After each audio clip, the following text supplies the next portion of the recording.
हाँ, आप लोगों को स्क्रीन पे नजर आ रहा है जो मैंने खोल रखा है?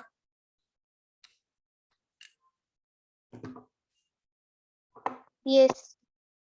आप लोगों को ना ट्यूसडे को एक टेस्ट है,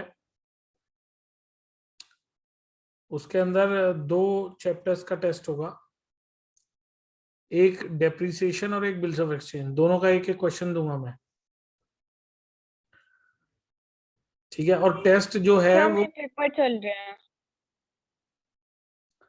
तो कोई बात नहीं, क्लास के टाइम पर ही टेस्ट लूंगा 8 o'clock। तो उसमें एक मतलब बार रिपीट कर दो कौन कौन से चैप्टर का होगा। Depreciation and bills of exchange, और क्लास के टाइम पर ही होगा। मतलब 8 PM वाला जो टाइम में रखता हूँ ना, उसी टाइम पर लूंगा। और फिर उसके बाद से जो क्लासेस होंगी वो ऑफलाइन होंगी। बस ये वाला टेस्ट ऑनलाइन होगा। ऑनलाइन कैसे कि मैं क्वेश्चन अपने सामने स्क्रीन पे खोलूंगा, आप लोग उसको उसी वक्त करोगे अपने अपने घर पे। क्वेश्चन मैं दूंगा और सॉल्व करके उसी वक्त आपने मुझे 40 मिनट्स की क्लास के इमीडिएटली एंड में मुझे PDF भेजनी होगी उसकी। दोनों का एक एक क्वेश्चन होगा, depreciation as well as bills of exchange. ठीक है, उसके बाद क्लासेस हम ऑफलाइन लेंगे। ठीक है, तो अब जैसे ये क्वेश्चन है,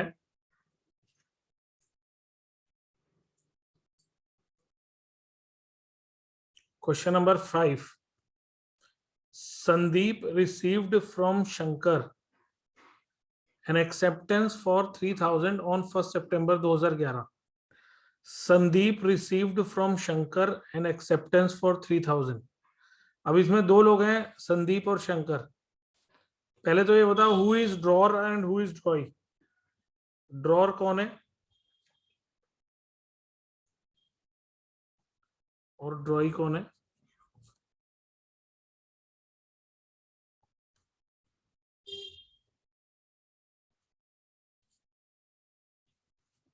देखो, इस क्वेश्चन में बोला है Sandeep received from Shankar N acceptance of 3000। तो एक्सेप्टेंस किसने की है?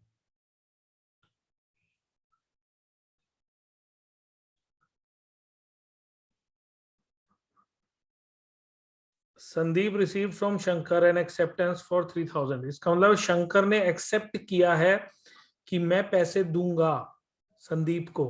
तो संदीप को उसकी एक्सेप्टेंस रिसीव हुई है, इसका मतलब है संदीप ड्रॉर हो गया और जो एक्सेप्टर है यानी कि शंकर, वो ड्रॉई हो गया। अब वो कह रहा है 1 सितंबर को ये हुआ है 2011,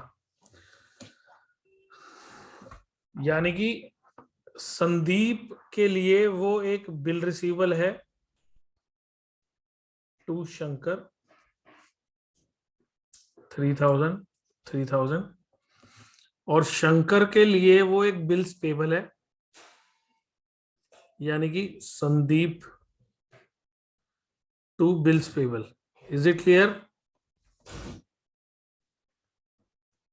यस सर। मैं आप लोगों को इसी टाइप से कुछ क्वेश्चन दूंगा कि जिसके अंदर ना मैं बीच में से शुरू कर सकता हूं। तो इसलिए मैं आज उस टाइप के क्वेश्चन डिस्कस भी कर रहा हूं, ताकि उस टाइम आपको ये ना फील हो कि हाँ मुझे समझ नहीं आया। फिर उसने बोला है Sandeep got the due acceptance and discounted eight 9% per annum at his bank. यानी कि संदीप ने उस एक्सेप्टेंस को डिस्काउंट करवा लिया टू BR। 3000 रुपए का BR था, 9% पर एनम पे डिस्काउंट करवाया, तो 3000 इंटू में 9% इंटू में 3/12, 3 मंथ के लिए है ना, हो गया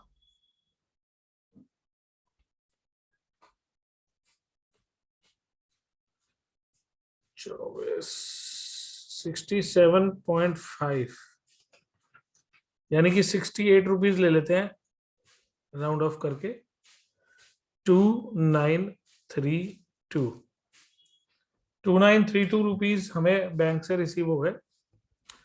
on the due date Shankar paid the required amount. Due date पे यहां कोई एंट्री नहीं होगी, लेकिन यहां पर एंट्री होगी बिल्स पेबल टू कैश 3000 यानी ड्यू डेट पे इसने पैसे दे दिए शंकर ने। तो इसका मतलब है इसकी बुक्स में बस ये दो एंट्री होंगी, एक 1 सितंबर को और दूसरी हो गई अक्टूबर नवंबर दिसंबर 4 दिसंबर को। ठीक है, ड्यू डेट हो गई 4 दिसंबर। ठीक है, क्लियर हुआ यहां तक? 4 Yes, sir. दिसंबर को इसकी बुक्स में कोई एंट्री नहीं होगी, बिकॉज बिल बैंक के पास है तो बैंक एंट्री करेगा। तो इसकी बुक्स में बस ये दो एंट्री करके क्वेश्चन खत्म, इसकी बुक्स में भी ये दो एंट्रीज करके क्वेश्चन खत्म। यानी कि कुल मिलाकर 4 एंट्रीज इस क्वेश्चन में थी। तो हो सकता है ये क्वेश्चन 4 मार्क्स का ही हो, एक एक नंबर हर एंट्री का। ठीक है, समझ गए? अब हम बात करते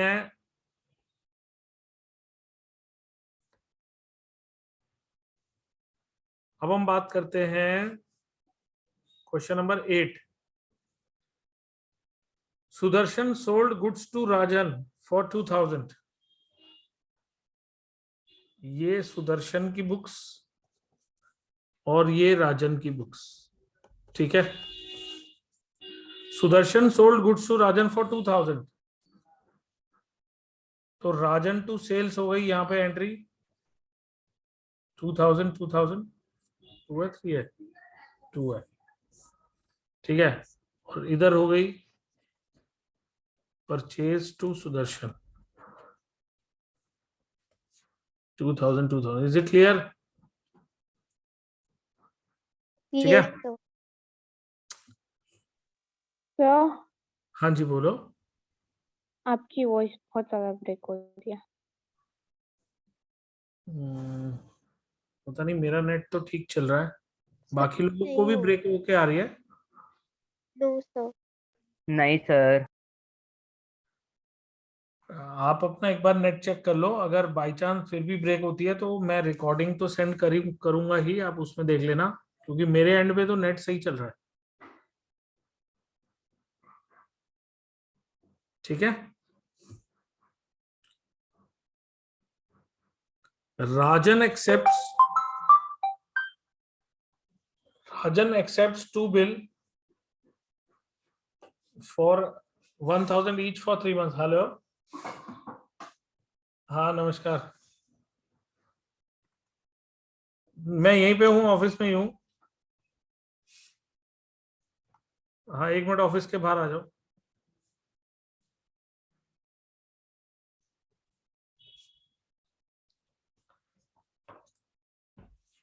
और इसे एंट्री करना है। इधर करो ना।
हाँ, तो यहाँ पर होगा Sudarshan debit to bills payable 1 to bills payable 2, 1000, 1000, 2000। ठीक है, ये दोनों काम मतलब 1000 रुपए के बिल हैं, दोनों 3-3 महीने के हैं। Sudarshan endorse 1 bill to Rakesh, Rakesh to BR1,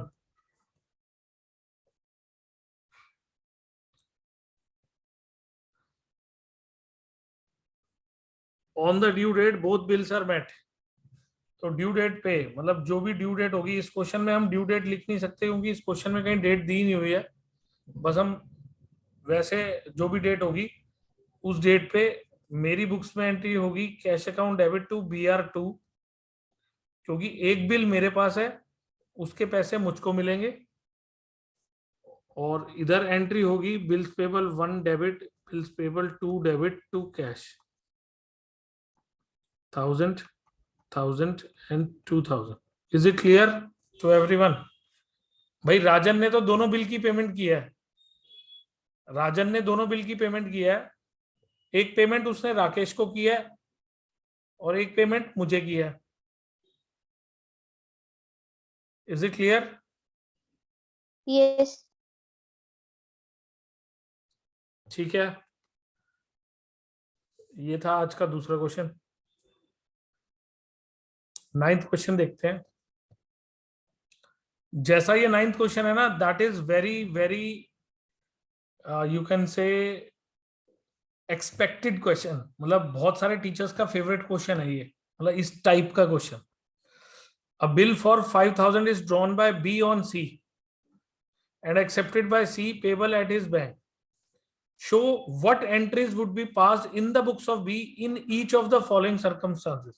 मतलब आपको डायरेक्ट उस सिचुएशन की एंट्री बतानी है, पूरा क्वेश्चन नहीं करना, सिर्फ जो सिचुएशन मैं बोलूंगा सिर्फ उसकी एंट्री बतानी है। पहले तो ये देखो कि ये बी की बुक्स की बात कर रहे हैं, बी है कौन?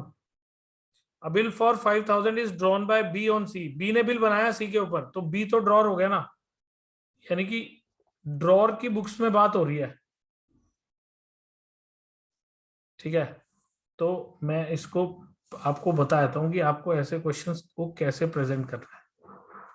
ठीक है, वो कह रहा है इन ईच फर्स्ट केस है if you retain the bill till the due date and then realise it on maturity, क्या एंट्री होगी? यानी कि केस नंबर 1 में सीधी एंट्री होगी कैश टू BR। आपको ना सेल की एंट्री देनी है, ना आपको बिल रिसीवेबल बनाने की देनी है, डायरेक्ट उस सिचुएशन की देनी है जो मैं आपको नीचे बता रहा हूं। और ये बहुत सारे टीचर्स का फेवरेट क्वेश्चन होता है, वो कहता है कि पूरे क्वेश्चन तो सारे कर लेते हैं। हर बच्चे को पता है कि पहले सेल की एंट्री होगी, फिर बिल रिसीवेबल ड्रॉ होगा, फिर उसके बाद या तो रिटेन होगा, या तो डिस्काउंट होगा, या तो एंडोर्स होगा, ऐसा कुछ होगा, फिर उसके बाद डिसऑनर होगा या ऑनर होगा, जो भी होगा। तो एक फ्लो में तो क्वेश्चन कोई भी कर लेता है, लेकिन बीच में से करने में हर एक की मतलब इजी नहीं होता हर एक के लिए करना। अब देखो मैं क्या कह रहा हूं, सेकंड केस में कह रहा है if he discounted it with his bank for 4800, तो आपको सीधा ये बताना है कि अगर वो डिस्काउंट करेगा तो क्या एंट्री होगी। तो सीधी एंट्री होगी बैंक अकाउंट डेबिट, मतलब इसके आगे आप केस नंबर 2 मेंशन करोगे, bank account debit discounting charges debit to BR। ठीक है, थर्ड केस है if you endorse it to his creditor mister Harish Gupta in settlement of his डेब्ट, मतलब बैंक से उसने 4800 में कराया है तो 200 रुपए का डिस्काउंट हो गया और 5000 रुपए का बिल था।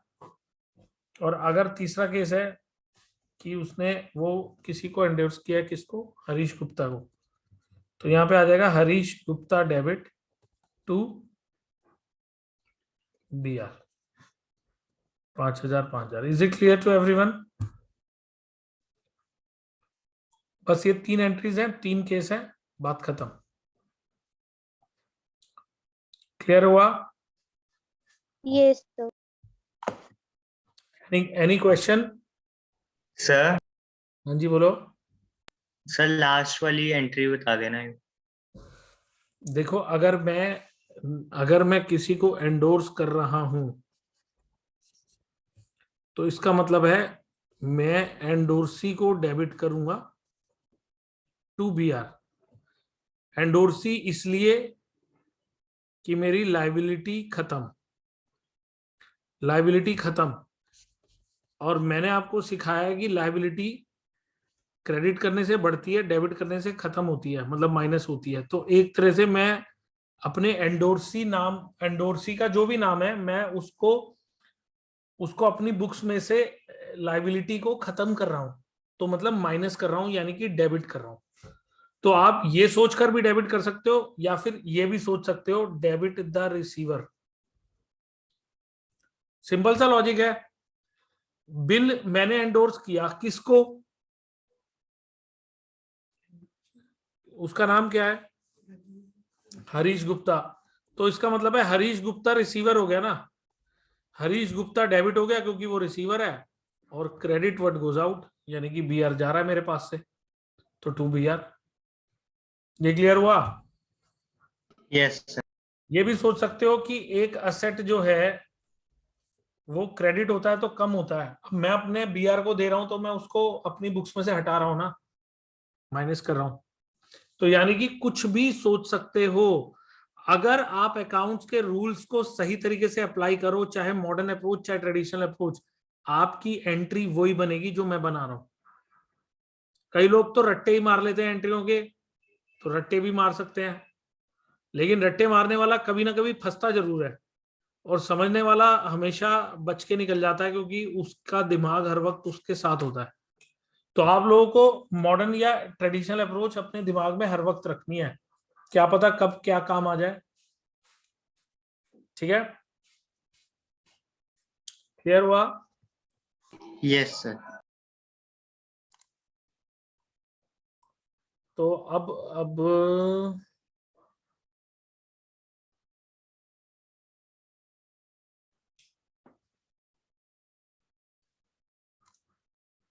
अब देखो ये वाला क्वेश्चन जिसको मैंने हाईलाइट किया है, दिख गया? ये बुक्स ऑफ ए बना रहा हूं इधर, और इधर बुक्स ऑफ बी बना रहा हूं। ठीक है, अब आप ये देख सकते हो कि मैं ना इस टाइम इस क्लास का चौथा क्वेश्चन कर रहा हूं, और आप लोगों के पास टाइम चल रहा होगा, क्लास शुरू हुए कितनी देर हुई है? क्लास शुरू हुए कितनी देर हुई है? मेरे ख्याल से 15-20 मिनट ही हुए हैं ना। Yes, sir. तो अब आप देख सकते हो कि इस 15-20 मिनट में मैं चौथे क्वेश्चन पे हूं। तो बिल्स ऑफ एक्सचेंज के क्वेश्चन बहुत छोटे छोटे होते हैं, अगर कोई करे तो 1 घंटे के अंदर 8-10 क्वेश्चन ऐसे हो जाते हैं मजे मजे में। बस आप लोगों को कंसंट्रेट करना है कॉन्सेप्ट पे, एंट्री फटाफट बनती चली जाएंगी। On 1 June 2013 A sold goods to B for 1250, B to sales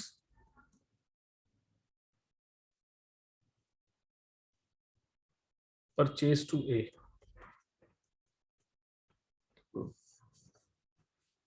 B gave to A his acceptance payable 1 month after date.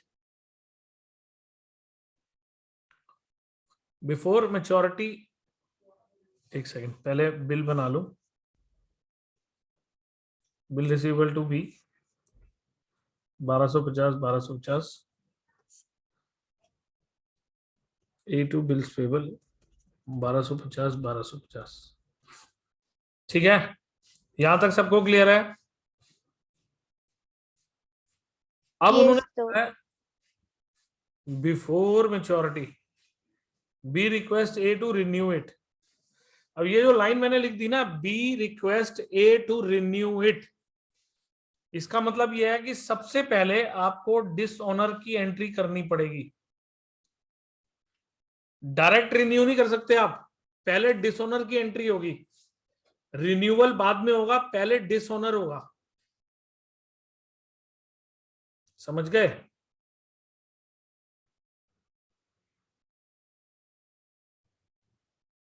Yes. सबसे पहले डिसऑनर की एंट्री पास करेंगे and then we will renew. तो डिसऑनर का मतलब हो गया हमें रिवर्स एंट्री करनी पड़ेगी क्योंकि इस वक्त बिल हमारे ही पास है।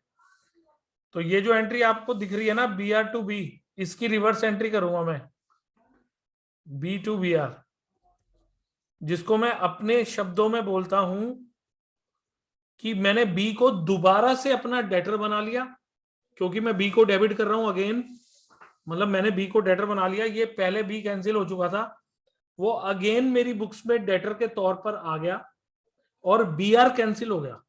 मतलब मैंने इस BR को इस BR से कैंसिल आउट कर लिया और B को दोबारा से अपना डेटर बना लिया।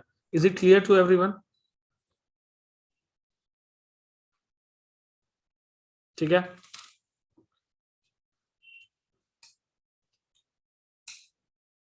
और इसकी बुक्स में भी डिसऑनर की रिवर्स एंट्री होगी, मतलब reverse entry bills payable to ए।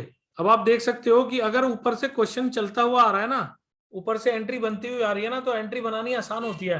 लेकिन अगर मैंने बीच में से बोल दिया ना कि what should be the entry for dishonour in the books of drawing, बस एकदम से स्टूडेंट गलत कर देते हैं क्योंकि वो सिचुएशन को सोच नहीं पाते।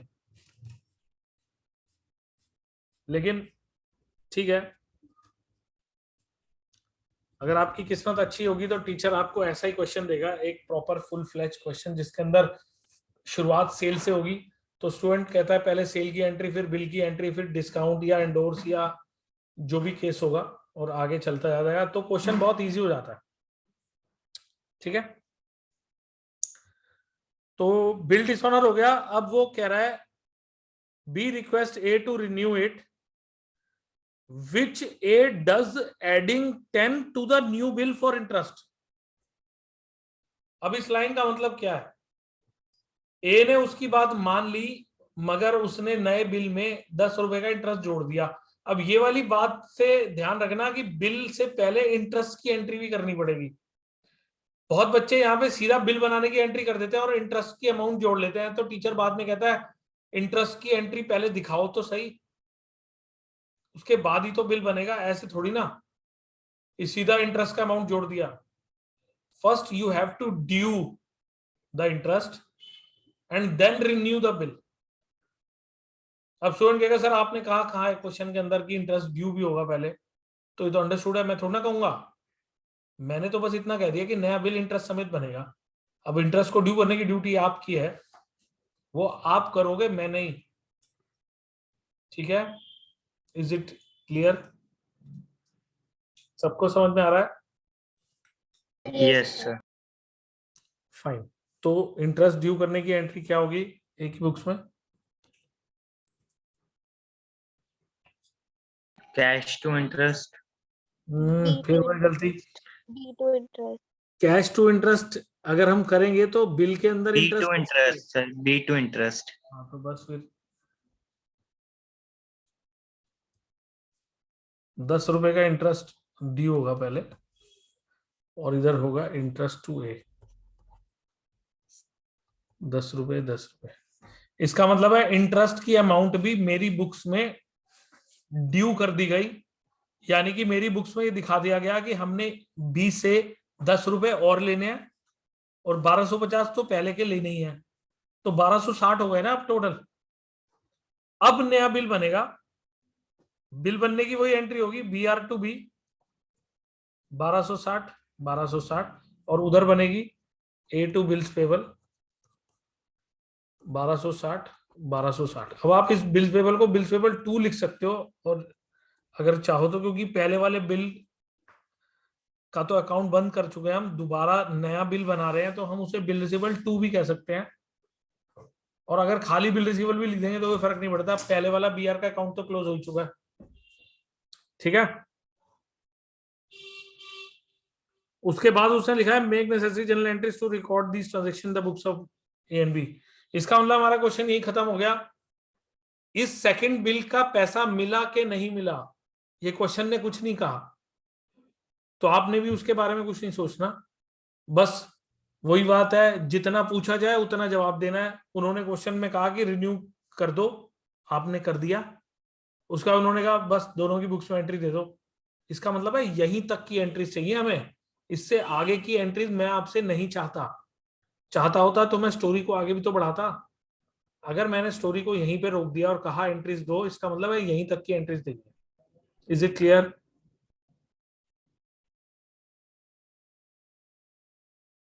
Yes, sir.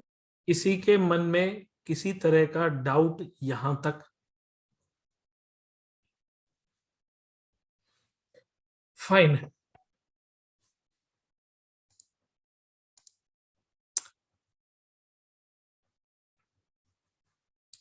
देखो question number 12।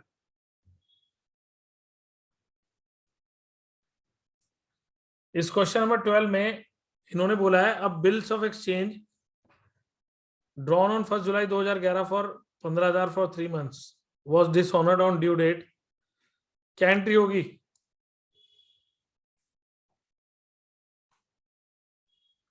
Some of 120 noting charges का देने हैं, क्या एंट्री होगी?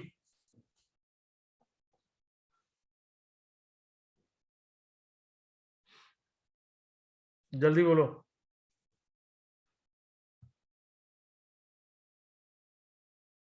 BR2B।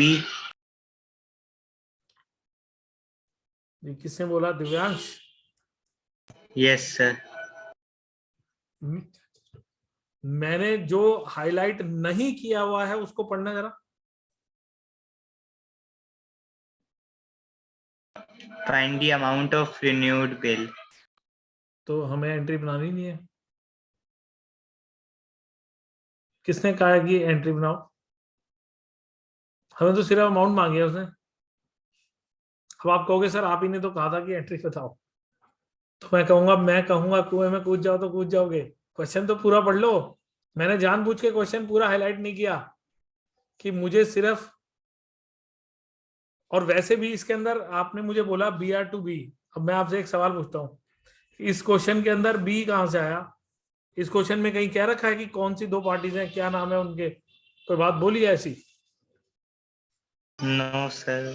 फिर आपके मन में ये सवाल शक नहीं आया कि यार इसमें नाम तो दिया ही नहीं हुआ? आप क्वेश्चन आगे पूरा पढ़ते तो पता लग जाता कि इसमें तो एंट्री मांगी नहीं, तो नाम से क्या लेन देना हमें। This is the style of teachers. वो बच्चों को कंफ्यूज कर देते हैं ऐसे बहुत बुरी तरह से। अच्छा, बहुत लोगों को बाद में समझ में आ जाएगा, जब पूरी एंट्री बना लेते हैं ना उसके बाद उन्हें समझ में आता है अरे एंट्री तो बनानी नहीं थी, क्योंकि क्वेश्चन उन्होंने पहले पढ़ा ही नहीं। Is it clear? एंट्री आप सब लोग बना लोगे ठंडे दिमाग से सोचोगे तो, पर मैंने आपसे एंट्री नहीं मांगी इस क्वेश्चन में। मैंने आपसे क्या मांगा है, ध्यान से पढ़ो आप। एक बिल था 1 जुलाई को बनाया गया 15,000 का for 3 months was dishonoured on the due date, sum of 120 was incurred as noting charges. इसका मतलब है सिंपल शब्दों में 15,120 रुपए मैंने उस बंदे से लेने हैं। ठीक है, रुक तो जाओ। 15,120 रुपए लेने हैं। अब वो कह रहा है the bill was renewed for another 3 months with 12% interest per annum. तो इसका मतलब है 12% का इंटरेस्ट और 3 महीने के लिए मैंने उससे लेना है। तो ये हो गया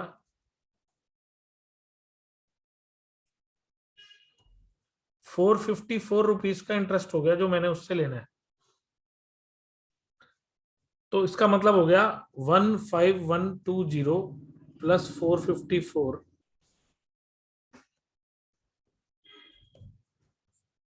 तो ये अमाउंट है। Find out the amount of renewed bill, मतलब नए बिल की अमाउंट बतानी थी हमें बस। अब यहाँ पे हमारे पास A B C और D 4 ऑप्शन जरूर दिए जाते, वैसे इस क्वेश्चन में है नहीं, लेकिन अगर ये क्वेश्चन आपके एग्जाम में MCQ में आता तो इस क्वेश्चन में सिर्फ हमें यह बताना था कि नया बिल की अमाउंट क्या होगी। समझ में आई बात?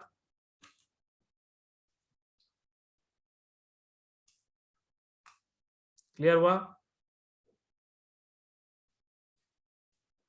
कोई कंफ्यूजन तो नहीं है किसी को?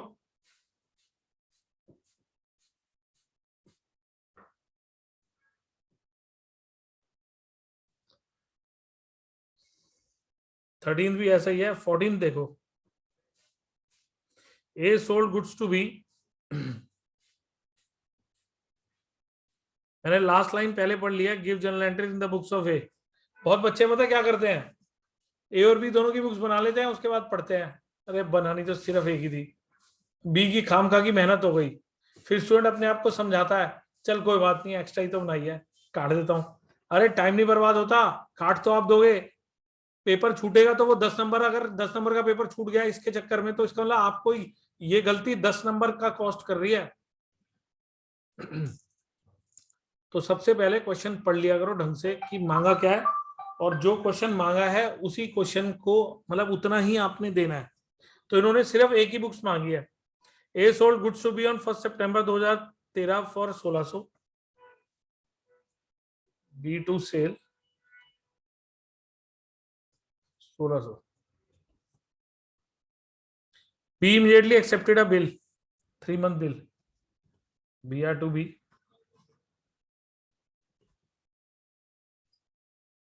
on the due date be requested that the bill be renewed for further period of 2 months। तो पहले बिल डिसऑनर करना पड़ेगा, B to be are 1600,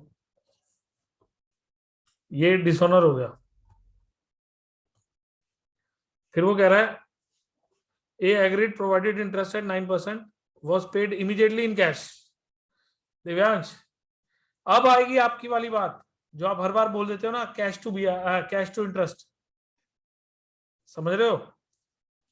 yes sir. जब तक क्वेश्चन लिखेगा नहीं कि हमें इंटरेस्ट उसी वक्त मिल गया कैश में, तब तक हम कैश टू इंटरेस्ट नहीं कहेंगे, ठीक है? तो इसका मतलब है 1600 के ऊपर 9% का इंटरेस्ट 3 महीने के लिए, नहीं सॉरी 2 महीने के लिए,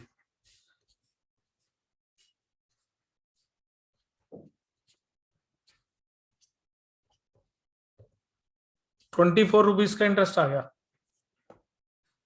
क्लियर है? ठीक है। उसके बाद नया बिल बन गया BR टू बी 1600 दोबारा, और उसके बाद फिर cash to BR 1600। Is it clear? अब देखो कितनी हो गई, 1 2 3 4 5 6। मान लो मैं 6 मार्क्स का क्वेश्चन दे रहा हूं और मुझे पता है कि मैं 2 बिल बनवा रहा हूं, पहले एक बनवाऊंगा फिर वो डिसऑनर करवाऊंगा फिर एक और बनवाऊंगा और बीच में इंटरेस्ट भी होगा। तो मुझे पता है कि उसके अंदर 6-7 एंट्रियां तो बनी जाएंगी। तो मैंने आपसे दोनों की बुक्स नहीं मांगी, मैंने खाली एक ही बुक्स मांगी, क्योंकि उसी अकेले एक ही बुक्स में ही 6 नंबर पूरे हो जाएंगे। तो अगर टीचर क्वेश्चन लंबा देता है तो वो खाली सिंगल मतलब पार्टी की बुक मांगता है। ये वो टीचर करते हैं जिन्हें मतलब ये सोचना होता है कि हाँ यार स्टूडेंट के साथ नाइंसाफी नहीं होनी चाहिए। लेकिन जो टीचर ऐसा नहीं सोचते वो खुलकर इस पॉलिसी पे चलते हैं कि भाई बहुत बड़ा क्वेश्चन बना दो, मार्क्स रख दो 4। स्टूडेंट कहता है यार तुमने ए की बुक्स भी मांग ली, बी की बुक्स भी मांग ली, 2-2 बिल बना दिए, डिसऑनर भी करवा दिया और डिस्काउंटिंग भी हो गया, एंडोर्स भी हो गया, और उसके बाद नंबर कितने 4, वो भी दोनों की बुक्स। तो स्टूडेंट को गुस्सा तो आएगा ही, लेकिन ये सब होता है।